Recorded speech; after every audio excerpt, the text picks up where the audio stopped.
Assalamualaikum warahmatullahi wabarakatuh.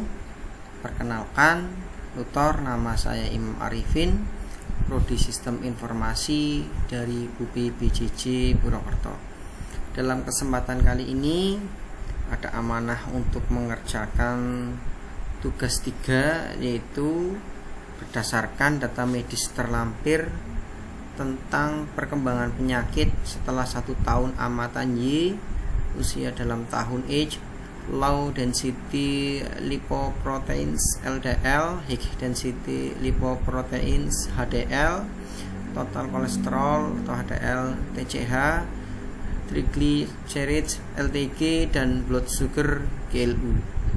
Jika ingin lakukan analisis deskriptif untuk melihat pengaruh linear variabel X, LDL dan HDL terhadap Y dengan cara sebagai berikut, yaitu membuat visualisasi data multivariat menggunakan scatter plot variabel H, LDL dan HDL terhadap Y. Kemudian tentukan model persamaan regresi linear secara simultan dan parsial. Kemudian berikan ulasan tentang model tersebut. Baik, kita langsung saja ke tugasnya. Kita buka dulu RStudio-nya.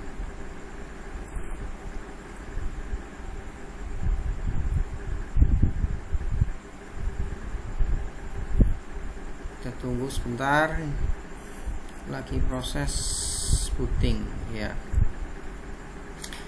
Ini saya sudah membuat source kodenya yang ini ada data tugas Tuton Excel yang sudah saya download dan sudah saya simpan di data D.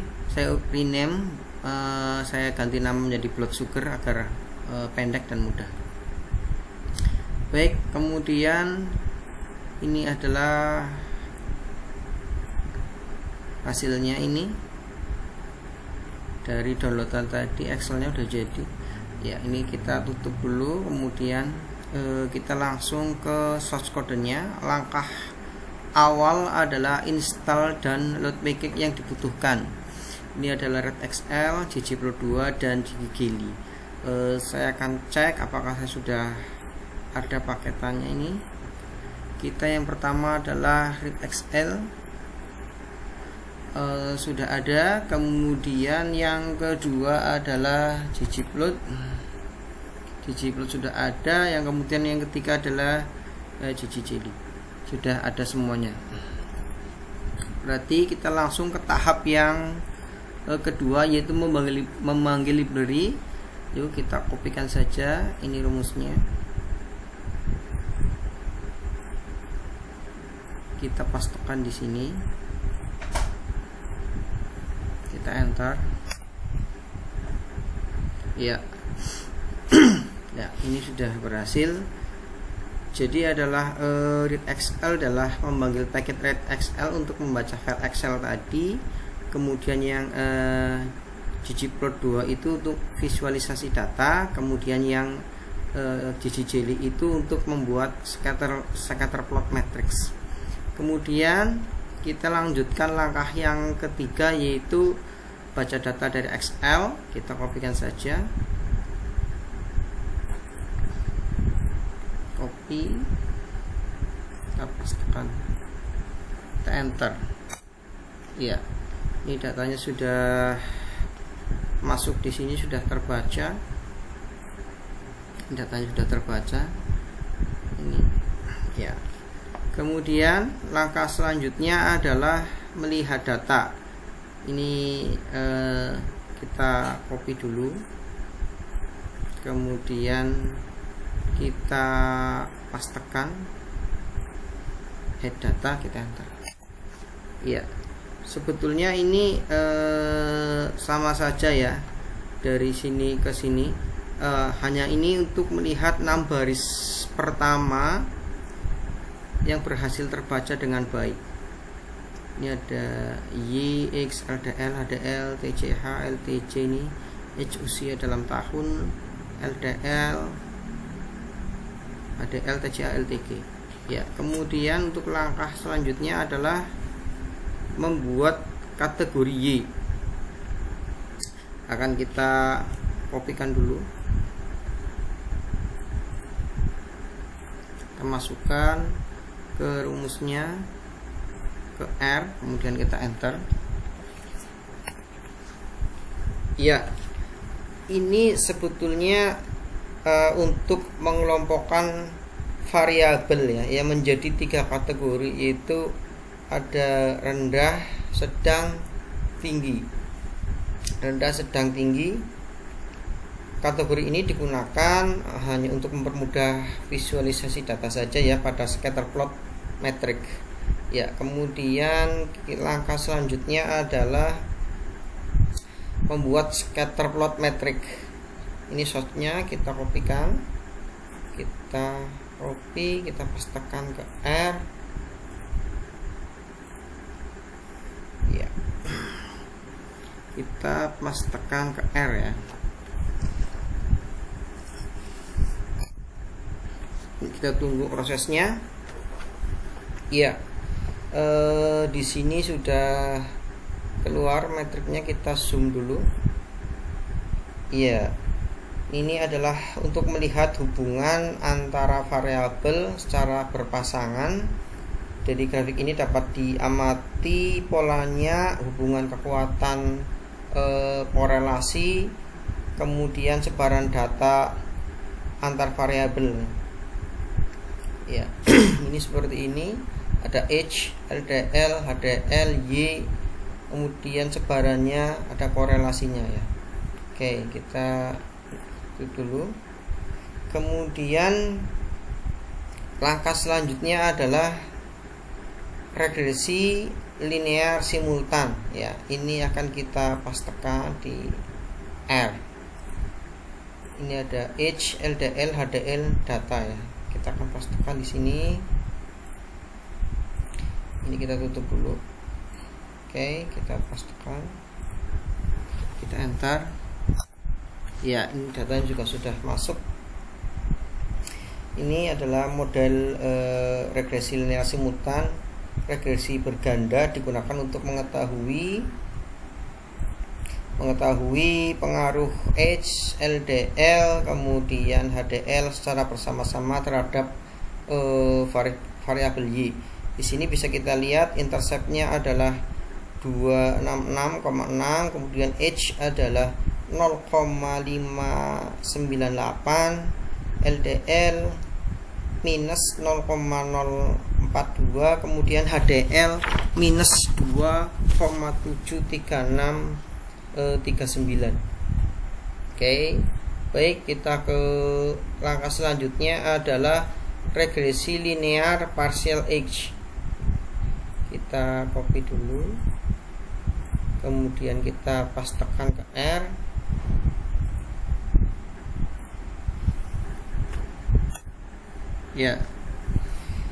Ya, ini model ini digunakan untuk melihat pengaruh variabel H terhadap Y secara individual tanpa memperhatikan variabel lainnya. Ini interceptnya adalah 121 H 0,81 sekian. Ya, kemudian untuk langkah selanjutnya kita ke regresi linear partial LDL. Kita masukkan dulu, kemudian kita pastekan di sini LDL. Ya, ini digunakan untuk melihat pengaruh LDL terhadap Y secara individual. Di sini interceptnya adalah 131, sekian, LDL 0,24 sekian. Ya, kemudian ini langkah selanjutnya adalah linear partial HDL. Akan kita masukkan ke R, shotnya ya. Ya, terakhir adalah HDL. Ya, ini untuk melihat pengaruh variabel HDL terhadap Y secara individual. Ya, ini interceptnya di sini adalah 291, 86 sekian, kemudian HDL minus 2,7724 sekian ya. Kemudian kita kembali ke soal ya. Ini adalah buatlah visualisasi data multivariat menggunakan scatter plot variabel H, LDL dan HDL terhadap Y. Ya.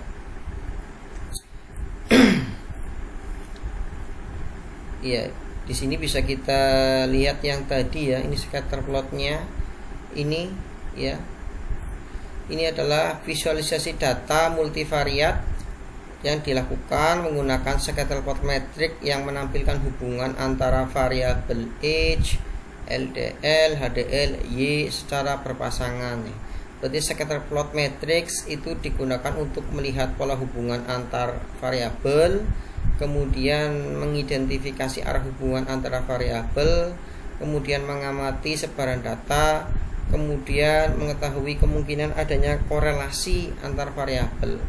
Jadi berdasarkan visualis tadi itu terlihat memang bahwa hubungan antar variabel H dan LDL terhadap Y itu relatif lemah. Sedangkan variabel HDL menunjukkan pola hubungan yang lebih jelas terhadap Y dibandingkan variabel lainnya. Nanti saya akan simpan ini, saya simpan untuk ditaruh di Word ya. Ini memang HDL ini lebih hubungan yang lebih jelas terhadap Y ya. Ini angkanya korelasinya ya. Ini sebaran datanya. Ini lebih ke Y ya, HDL lebih jelas. Ya, nanti akan saya kopikan ini di ekspor dulu, mungkin disimpan dulu, nanti saya itu masukkan. Ya, saya save dulu, saya simpan di kemudian di airplot tugas 3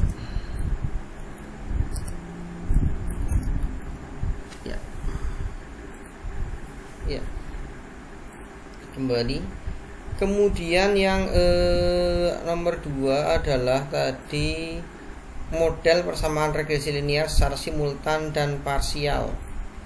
Ya, berdasarkan hasil analisis regresi berganda diperoleh persamaan Y 266,3 plus 0,60 H dan 0,04 LDL dan 2,74 HDL ya. Coba kita lihat. Lah ini dia 2,66 H 0,598 0,598, saya bulatkan jadi 0,60, kemudian LDL minus 0,04, LDL minus 0,04, kemudian HDL nya 2,73, saya bulatkan menjadi 2,74. Jadi interpretasi model konstanta sebesar 266,63 menunjukkan nilai Y ketika H, LDL dan HDL bernilai 0. Kemudian koefisien H sebesar 0,60 menunjukkan bahwa setiap kenaikan 1 tahun usia itu akan meningkatkan nilai Y sebesar 0,61-an dengan asumsi variabel lain tetap. Kemudian koefisien LDL sebesar 0,04 menunjukkan bahwa peningkatan LDL cenderung menurunkan nilai Y sebesar 0,041-an. Kemudian koefisien HDL sebesar minus 2,74 menunjukkan bahwa setiap kenaikan HDL 1 satuan akan menurunkan nilai Y sebesar 2,741-an. Kemudian ke model regresi linear parsial ya. Model H terhadap Y, persamaan regresinya adalah Y ini berdasarkan 121,67 H ya, yang H itu intercept 121,67 X 0,8128 121,67 plus 0,1 H. Ya, interpretasi setiap peningkatan usia sebesar 1 tahun diperkirakan meningkatkan nilai Y sebesar 0,81 satuan. Kemudian model LDL terhadap Y sama dengan 131,08 plus LDL 0,25. Ini diambil dari sini 131. Ya, ini 131, sekian LDL 0,2457. Ini saya bulatkan menjadi 0,25. Itu setiap peningkatan LDL sebesar 1 satuan diperkirakan meningkatkan nilai Y sebesar 0,25 satuan. Kemudian HDL terhadap Y 291, sekian plus 2,77 HDL. Itu yang HDL.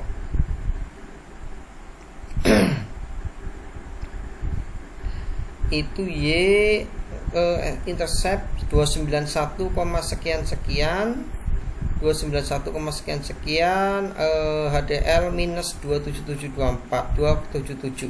Setiap peningkatan HDL sebesar 1 satuan diperkirakan meningkatkan nilai Y sebesar 2,77 satuan. Kemudian nomor 3, berikan ulasan tentang model tersebut. Ya, jadi ulasannya adalah, jadi berdasarkan hasil regresi linear, simultan, dan parsial, variabel HDL merupakan faktor yang paling berpengaruh terhadap perkembangan penyakit. Ya, jadi koefisien HDL itu sifatnya adalah negatif, yang menunjukkan bahwa semakin tinggi kadar HDL maka perkembangan penyakit cenderung menurun.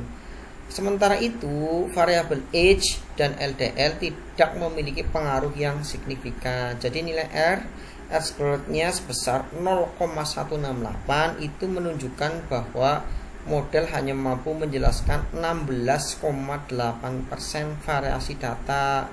Jadi sehingga terdapat faktor lain di luar model yang mempengaruhi perkembangan penyakit tersebut, ya. Yang berarti itu jadinya HDL itu memang dapat dianggap itu sebagai prediktor yang paling dominan pada penelitian ini. Mungkin tutor sementara seperti itu dari saya. Mohon maaf lahir batin, mohon koreksinya. Assalamualaikum warahmatullahi wabarakatuh.